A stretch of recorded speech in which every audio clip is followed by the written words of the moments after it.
տեղի ունեցող զարգացումները գրեթե ոչինչ չեն փոխում այն դիտարկումներում, որոնք նախկինում էլ հայտնել էի։ Ամբողջ խնդիրը նաև, որ քառյակի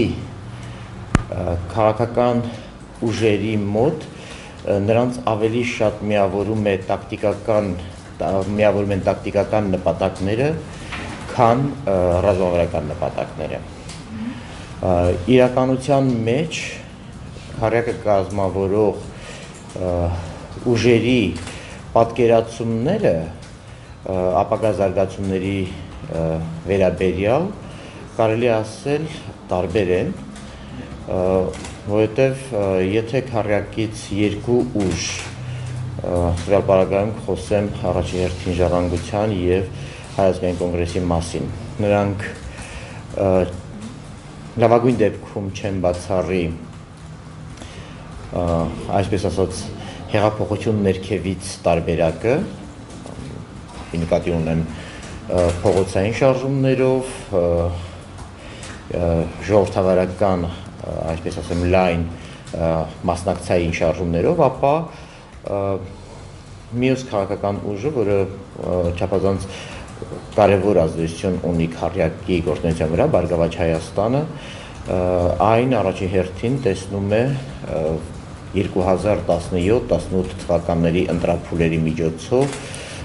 սահուն իշխանափոխության տարբերակով։ Իհարկե, ժամանակ առ ժամանակ, երբ քառյակը և մասնավորապես Հայ ազգային կոնգրեսը, որը ամենասերտ հարաբերություններն ունի Բարգավաճ Հայաստան կուսակցության հետ, երբ այսպես ասած սպառնալիք է հնչեցնում իշխանափոխության արտահերթ, ինչ-որ չափով դա նաև ձեռնտու է լինում Բարգավաճ Հայաստանին, զուտ որպես սպառնալիք, բայց ոչ ավելի։ Եվ այս կտրվածքով ինքներդ էլ կհիշեք բազմաթիվ դրվագներ, երբ նույնիսկ Բարգավաճ Հայաստան կուսակցության ներկայացուցիչները սպառնացին, կմիացան այդ կոչերին, սպառնացին բարիկադներով, բայց այնքան ճկուն, որ հետագայում կարողանան դրանից ետ կանգնեն, ներկայացնելով թե դա կամ անձնական կարծիք է, կամ իրենց ճիշտ չեն հասկացել եւ այսպես շարունակ։ Եվ Հանրապետական կուսակցության խորհրդի ամենավերջին նիստում սահմանադրական փոփոխությունների հանրաքվեի հարցի, այսպես ասեմ, սեղանին դնելը նշանակում է, որ համենայն դեպս առաջիկա զարգացումներում ջրբաժանի նշանակություն է ունենալու այդ խնդիրը, սահմանադրական հանրաքվեի խնդիրը, որը նաև գեներացնելու է քաղաքական գործընթացներ, քանի որ հանրապետական կուսակցության համար, որքան որ այս խնդիրը հանրապետական կուսակցության համար կարևոր է իշխանության վերարտադրության խնդիրը լուծելու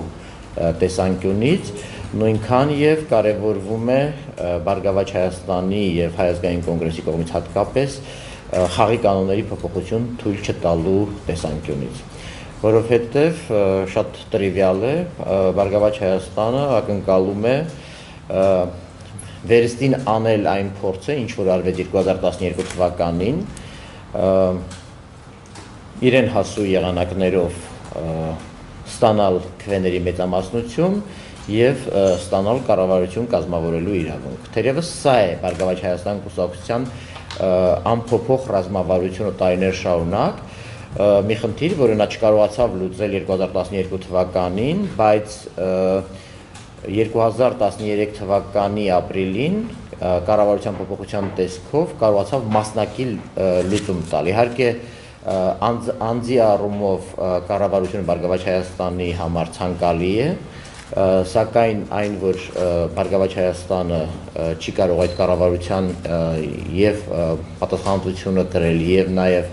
ուրեմն իր պատկասած քաղաքականությունը վարել, կուրսը վարել, բնականաբար շարունակելու է հույսեր փայփայել, որ այն խնդիրը, որ նա չլուծեց 2012 թվականին, կլուծի 2017-ին, խորհրդանում ստանալով քվեների մեծամասնություն, ընդդիմադիր ուժերի, այսպես ասեմ, հետ այս ֆորմատային համագործակցության շնորհիվ եւ իր ռեսուրսների հաշվին, բնականաբար,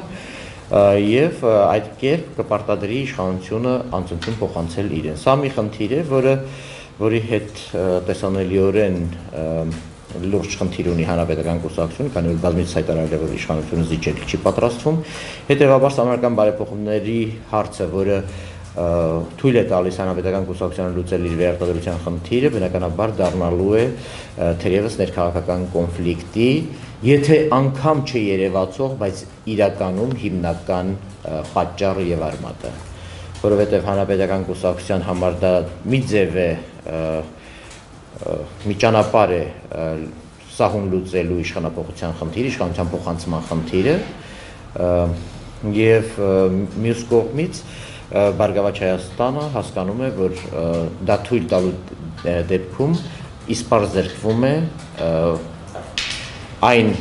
հնարավորությունից, որը ես նկարագրեցի, որպես նրա ռազմավարություն, այսինքն 2017 թվականին խորհրդարանում մեծամասնություն ստանալու այդ իրավունքից։ Եվ քանի որ վերադառնամ ամենասկզբի ասացին, քանի որ քառյակի քաղաքական ուժերին ավելի շատ միավորում են տակտիկական ընդհանրություններ, քան ռազմավարական խոշոր նպատակներ, բնականաբար տարաձայնությունները միանշանակ սպասելի են լինելու, որովհետև մեկը վախենալու է շատ համարձակ որոշումներ ընդունելուց, խոսքս Բարգավաճ Հայաստան կուսակցության մասին է, փողոցային պայքարի եւ այսպես ասած ժողովրդավարական ընդվզումների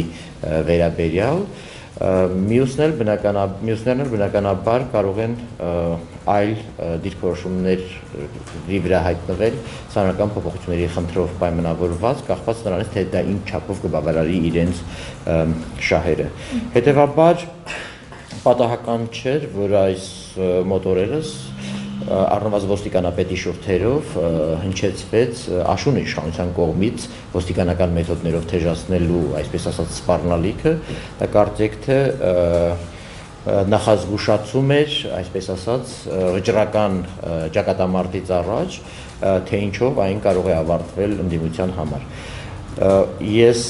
առանձնապես մեծ ռիսկեր չեմ տեսնում քաղաքական ուժերի, այսպես ասեմ, ընդհանրության գալու առումով, ճիշտ ներողություն, ավելի ստույգ ձևակերպեմ, քանի որ քաղաքական ռիսկեր զուտ նրանց միավորող հարցերի առումով նշեցի, բնականաբար ես այդքան էլ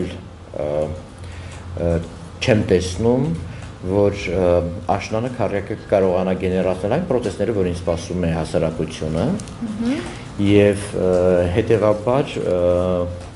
դրա վրա ազդող գործոն ոչ այնքան կարող եմ համարել իշխանության այս սարսափեցումը ոստիկանապետի շուրթերով, որքան որ ավելի շատ նրանց բաժանող խնդիրները։ Փաստը այն է, որ անցած շրջանում նկատելի էր այն ճգնաժամը, որը առկա էր քառյակի ներսում, պատճառը նորից սահմանական փոփոխությունների խնդիրներ, որի հետ կապված Հայ Հեղափոխական Դաշնակցությունը ունի դրական դիրքորոշում, այսինքն անհրաժեշտ է համարում այդ փոփոխությունները, որովհետև Դաշնակցությունը ի տարբերություն Բարգավաճի, որը անձնավորված եւ նաեւ այլ առումներով ունի իշխանությունը վերցնելու իր տեսլականը եւ իր նախագահացուն եւ մնացած խնդիրները, Դաշնակցությանը առավելապես կարևոր է քաղաքական դաշտում իր ներկայությունը պահելու կամ առավել ծանրակշիռ դարձնելու խնդիրը, որի պատճառով բնականաբար այս խնդիրը չափազանց լուրջ նշանակություն է ունենալու, որքան սրվի սահմանական փոփոխությունների հարցը, այնքան քառյակի ներսում առնվազն Դաշնակցության եւ մյուսների միջև ուրեմն ճգնաժամը ավելի տեսանելի է դառնալու, իսկ դա միանշանակ սրվելու, որովհետև հանրապետական կուսակցության համար այն ոչ ամենևին երկրորդական խնդիր է եւ իսկապես ինչպես հայտարարվել է 2016 թվականին գոնե մտադիր են անցկացնել արդեն հանրագծեն։ Սա նշանակում է, որ հանրապետականը թեժացնելու այդ խնդիրը, որը նաև հանդարտ ազդելու է քառյակի ներսում քաղաքական ուժերի հարաբերությունների վրա եւ ես կարծում եմ Տեր-Պետրոսյանի ու Գագիկ Ծառուկյանի վերջին առանձնազրույցը առավելապես միտված է եղել դրան, որովհետեւ ասել թե այդ երկու ուժերը ամբողջությամբ կարող են միավորվել նույնիսկ կամ ընդհանրություն ունենալ այդ խնդրով, նույնիսկ այստեղ խնդիրներ կան, որտեղ կարծեք թե Բարգավաճ Հայաստանի վերջին հայտարարությունները ինչ որ ճկունության տեղ են թողնում իրեն ապահովագրելու առումով ներկայացնելով, որ իրենք առնվազն տեղյակ չեն, թե ինչն է քննարկվում, այսինքն մյուս կողմից կարծեք տեսակարգության դաշտի տեղ են թողնում կամ ետնահանջի տեղ են թողնում, թե ինչով կավարտվի ամեն ինչը, ես կարծում եմ առայժմ չարժի այդքան առաջ անցնել, առայժմ ես կբավարարվեմ միայն եւ միայն